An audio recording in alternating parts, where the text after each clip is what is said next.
एक दिनचर्या रूटीन कैसा होना चाहिए एक प्रेग्नेंट वुमेन का?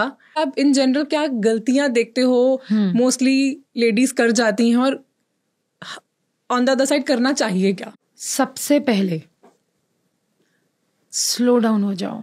ओके. आपने 1 या 2 बार ही प्रेग्नेंट होना है इस लाइफ में. 3 बहुत लकी रहे तो, 4 बार तो बहुत ही मुश्किल है कोई हो, but we don't never know. मान के चलो अभी तो 2 बार भी कोई नहीं होता. तो गुंजन कह रही है क्या बोल रही है? 3-4 क्या होता है? You never know. चलिए 2 मान लेते हैं. तो ये एक एक्सेप्शनल फेज है आपकी लाइफ में. 1 बार ही होने वाला है या 2 बार होने वाला है. 2 बार ही मान के चलते हैं. ओके. एक अभी और एक पता नहीं कब, या एक हो चुका अब दूसरा वाला चल रहा है. यही सिनेरियोज होंगे. 3rd, अब 9 months का जो पीरियड है ना, ये एक एक्सेप्शनल पीरियड है. अगर आप 80 साल की जिंदगी या 90 साल की जिंदगी होने वाली है, 2 बार भी आप प्रेग्नेंट हो, इट्स ओनली 18 months.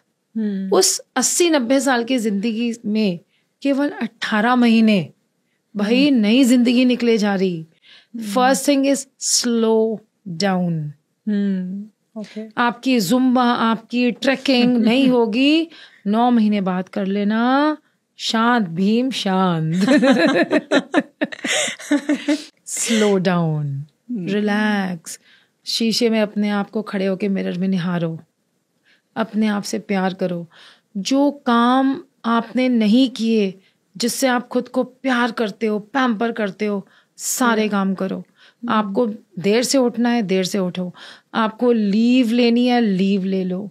आपको कुछ अलग से टेस्टी खाने का मन है, हेल्दी घर में बना के, वो आप खा लो. फिगर और वेट की परेशानी बिल्कुल मत रखो मन में. सब छट जाएगा. गुंजन है, सबका कम करा देगी. ठीक है. और उसके बाद घूमने का मन है, घूमने भी जाओ. बहुत अपने अंदर इंटरनलाइज हो जाओ. अपने आप से कनेक्ट करो. नेचर में जाओ, पार्क में जाओ. बहुत अच्छी कोई मूवी देखनी है, जो बुक पढ़नी है नहीं पढ़ी वो कर लो. मतलब slowing down, I am telling you it's worth it. क्योंकि रीजन इज, जब आप स्लो डाउन हो जाओगे, आप काम हो जाओगे, तो अंदर का जो GPS है, इंट्यूशन है, वो हमेशा है, उसको आप सुनने लग जाओगे. बेबी का कम्युनिकेशन इंट्यूशन के थ्रू है. This baby inside you is communicating through intuition. बहुत ज़्यादा हलचल है दिमाग में, तो बेबी की छोटी सी आवाज़ तो मम्मा नहीं सुन पाएगी. उसको सुनने के लिए कामनेस ज़रूरी है. डीप ब्रीदिंग करो 15 मिनट. सनराइज देखो. शोल्डर्स को, बहुत सारे लोगों के ना शोल्डर्स ऐसे ही रहते हैं. शोल्डर्स को अभी इसी वक्त जितने लोग देख रहे हैं, ड्रॉप करके देखो एक बारी. Drop your shoulders. सारा स्ट्रेस नीचे जाता है. Live like this. एंड कभी कभी कुछ, मैं ये नहीं बोलती मेडिटेट ऐसे करो वैसे करो, बस 5 मिनट के लिए अगर आप आँख बंद करके बैठ जाओ और इमेजिन करो मेरा बेबी अंदर है, क्या कह रहा है, कम्युनिकेशन होने लग जाएगा आपको. और पता चलेगा मेरा बच्चा क्या चाहता है, क्या कह रहा है. बॉन्ड इस्टेब्लिश होगा, कनेक्शन इस्टेब्लिश होगा. एक सुपर इंटेलिजेंस के साथ आप कनेक्टेड हो जाओगे, क्योंकि वो तो उसी का रूप है. राइट. और उसके बाद ये स्लोइंग डाउन से आपका जो टीम वर्क है ना, अंदर ही बनने लग जाएगा. ब्यूटीफुल टीम वर्क बनने लग जाएगा. और फिर आपको पता है कि ये बच्चा जब आएगा तो मेरे से कोई सैक्रिफाइस नहीं कराना. इंक्लूजन है. कुछ छीनने नहीं आया, कुछ देने ही आया है. अनकंडीशनल लव देने आया है आपको. Your unborn is your Guru. Your child is your teacher. वो वूम से ही आपको सिखाने लग गया है कामनेस. और वो जो इंट्यूशंस आपको आ रही हैं, वो आपकी लाइफ की गाइडेंस है. आप उसे अप्लाई करना शुरू करो, फिर देखो लाइफ में क्या मजा है. So slowing down, listening to your heart, listening to your intuition. उससे भी ज्यादा applying your intuition to practicality. अब समझ में आ गया, कम्युनिकेशन कनेक्शन लाइफ में अप्लाई करना, उसको आप स्टार्ट कर दो.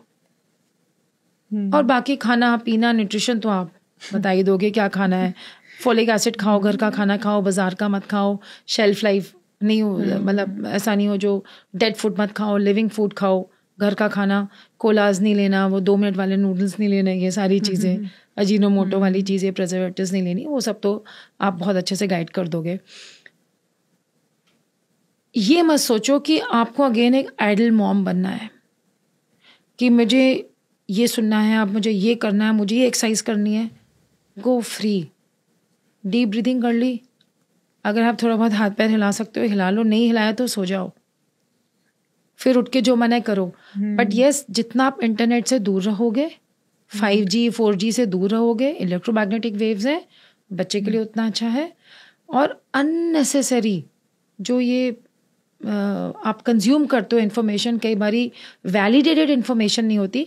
कोई भी सोर्स आप इंटरनेट से कंज्यूम कर रहे हो तो उसका आप ऑथेंटिसिटी देख लो, भाई ये सही है या नहीं है, राइट। और आप ये मान लो कि आप यूट्यूब या किसी भी चैनल पर कुछ भी देख रहे हो XYZ, वो बच्चा एज इज ले रहा है, वो ड्रॉप हो रहा है उसके सबकॉन्शियस में। आपने उसको सिखाना है, देखो, अगर आपने वो नहीं सिखाना तो फौरन उसको बंद कर दो। 8 आवर्स जनरली लोगों के लिए बोलते हैं, प्रेग्नेंट मॉम्स को बोलती हूँ 10 घंटे सो, लैविशली सो, अबंडेंटली सो। बिकॉज जब हम सोते हैं डेल्टा स्टेट में तो हमारी बॉडी रिजुविनेट होती है, रेप्लेनिश होती है, रिपेयर भी होती है।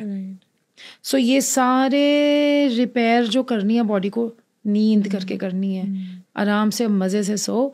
ये पैम्परिंग वाला पीरियड नहीं आता बार बार लाइफ में। Pamper yourself. कंसेप्शन नेचुरल हुआ है तो जैसे बच्चा आया है वैसे निकल भी जाएगा अपने आप ग्रो भी कर लेगा। बहुत। और अच्छा हाँ, एक और चीज, pregnancy is not a disease, you are not a patient. You are not a patient.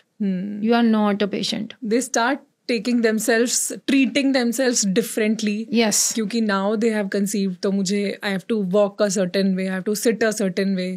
तो ये सारे, but at the same time, I mean, just a question, क्या ये सब चीजें जरूरी नहीं है? नहीं जरूरी है, आप कॉन्शियस रहो ना, आप अवेयरनेस में रहो। आपको किसने बोला आप ट्रैकिंग करो या भाग भाग के आपको मैराथन प्रेगनेंसी में ही भागनी है? I can't do my marathon because I am pregnant. अरे भाई 8 महीने को छोड़ के 9 महीने को छोड़ो, पूरी जिंदगी भागो आप। 9 महीने नहीं भागो, भागना ही है, छोड़ दो यार 9 महीने, कुछ नहीं होता। It's okay, it's okay, everything is fine. पहली चीज, अपने आप को बीमार मत घोषित करो। Don't declare yourself a patient, you are not a patient. जाओगे हॉस्पिटल में, सिस्टर बोलेगी पेशेंट फला फला फला आ जाओ, या मिसेस जो भी बोलेंगे, अच्छी बात है। आप पेशेंट नहीं हो क्योंकि आपको बीमारी नहीं है। एक ये फिजियोलॉजी है, so important. करेक्ट। सारी स्पीशीज हैं वर्ल्ड की, मैं हमेशा बोलती हूँ, कोई हॉस्पिटल्स नहीं है उनके, कंसीव करके डिलीवर करते रहते हैं, स्पीशीज बढ़ती जा रही है सबकी। एक हम ही है ह्यूमन स्पीशीज, जितना ज्यादा हो हल्ला क्रिएट हो गया है। नेचुरल प्रोसेस को नेचुरली बेबी डेवलप करने दो, नेचुरली वो पैदा भी हो जाता है, कोई उसमें प्रॉब्लम नहीं है। जितना इजीली लाइटली रहोगे उतना इजी एफर्टलेसली सब हो जाएगा। It's not a big deal. So ज्यादा नहीं सोचना है, सिर्फ अपने आप को relax. 2 cells sperm and egg मिलके एक जाइगोट बना, जाइगोट बढ़ के एम्ब्रियो से फीटस। आप बना रहे हो क्या उसको? 2 से 3 हो गया, 3 से 4 सेल हो गए, अब 100 बन गए। अब आज तो 200 सेल का बन गया होगा। आंख आज बन गई होगी, आज लेंस बन गया होगा। आंख के अंदर लेंस आ जाता है। 2 सेल से कार्टिलेज बन जाती है, बोन बन जाती है। मैजिक है ना। रिबकेज बन गया, हार्ट वैसा ही बन रहा है। लिप्स बन जाते हैं, फिंगर्स, नेल्स बन जाते हैं, हेयर। आप बना रहे हो अंदर बैठ के, मैं बना रही हूँ। कौन बना रहा है? अपने आप, कुदरत, नेचर। जब नेचर में इतना दम है कि 2 सेल से ट्रिलियन सेल्स का ह्यूमन बीइंग बन जाता है, तो आप सोच रहे हो कि कैसे मैं डिलीवरी करूं, क्या करूं, मतलब what are you even thinking? ये नेचर का काम है, नेचर पे छोड़ दो। आप सपोर्ट करो, अच्छा खा के, अच्छा सो के, अच्छा पानी पी के, कीप हाइड्रेटेड, अच्छे थॉट्स रख के, और अपने जो जनरेशनल वाला काम है ट्रॉमास का, वो ठीक कर लो। बाकी नेचर सब कर रही है। और ये बेबी जब टाइम आएगा, किक्स मार के प्यार से बाहर आ जाएगा। You know, I have had mommies who have prepared themselves. मैं यहाँ पे आपको बता रही हूँ, जिनकी 20-30 मिनट्स में डिलीवरी हो गई है। अच्छा। और कई मदर्स तो है मिनिमम पेन के साथ होगी, विदाउट एपिड्यूरल, क्योंकि अपना ब्यूटीफुल उतना प्रिपेयर किया उन्होंने अवेकनिंग इन वूम में, कि जो 10 घंटे का लेबर पेन होता है कभी कभी, half an hour, 20 minutes, 30 minutes, 40 minutes में भी डिलीवरी हुई है, एंड मिनिमम पेन के साथ भी हुई है। अच्छा, आप कर सकते हो प्रिपेयर भाई। हर चीज आपके फेवर में काम कर रही है, अपने फेवर में खुद आ जाओ, राइट, सब हो जाएगा। कितनी अच्छी लाइन बोली आपने, अपने फेवर में आ जाओ, अपनी टीम में आ जाओ, खुद को अपनी टीम में रख लो. बिकॉज एक्चुअली यही होता है कि हम अपने से ही फाइट कर रहे होते हैं, अपने ही स्ट्रगल्स बना के रखे होते हैं. और आई थिंक अपने से फाइट करने का मतलब पता है क्या है? Is equal to what? Doubt, self doubt. Yes, which again you are instilling. So when you are saying अपने ऊपर डाउट है, सेल्फ डाउट है, इज इक्वल टू अपने से फाइट है. So be in your team, become your own companion, मतलब self love and self belief. Self belief, I'm in team with myself. Self doubt, I'm fighting with me. I'm sufficient, I'm enough. I'm enough, I am enough.